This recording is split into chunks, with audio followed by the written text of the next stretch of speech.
ગણેશ ચતુર્થીના પર્વને હવે માત્ર ગણતરીના દિવસો બાકી છે અને આ સાથે શરૂ થઈ જશે 10 દિવસનો ગણેશોત્સવનો પર્વ.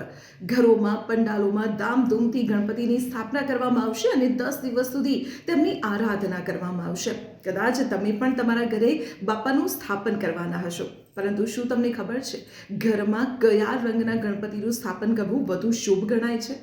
જી હા, અલગ અલગ રંગના ગણપતિ અલગ અલગ ફળ આપે છે. જેમ કે ઘરોમાં સામાન્ય રીતે લાલ અને પીળા રંગના ગણપતિનું સ્થાપન કરવામાં આવતું હોય છે, જેનાથી ઘરમાં સુખ અને શાંતિ જળવાયેલી રહે છે. વાદળી રંગના ગણપતિને ઉચ્છિષ્ટ ગણપતિ કહેવામાં આવે છે અને તેમની સ્થાપના વિશેષ પરિસ્થિતિમાં કરવામાં આવતી હોય છે. હળદરથી બનેલા કે હળદરનો લેપ લગાવેલા ગણપતિને હરિદ્રા ગણપતિ કહેવામાં આવે છે અને તેઓ વિશેષ મનોકામનાની પૂર્તિ માટે તેમનું સ્થાપન કરવામાં આવતું હોય છે. એક દંત ગણપતિ કે શ્યામવર્ણા ગણપતિની સ્થાપના વિશેષ પરાક્રમ પ્રાપ્તિ માટે કરવામાં આવતી હોય છે. સફેદ રંગના ગણપતિને ઋણ મોચન કહેવામાં આવે છે, જેનાથી ઋણોથી મુક્તિ મળતી હોય છે.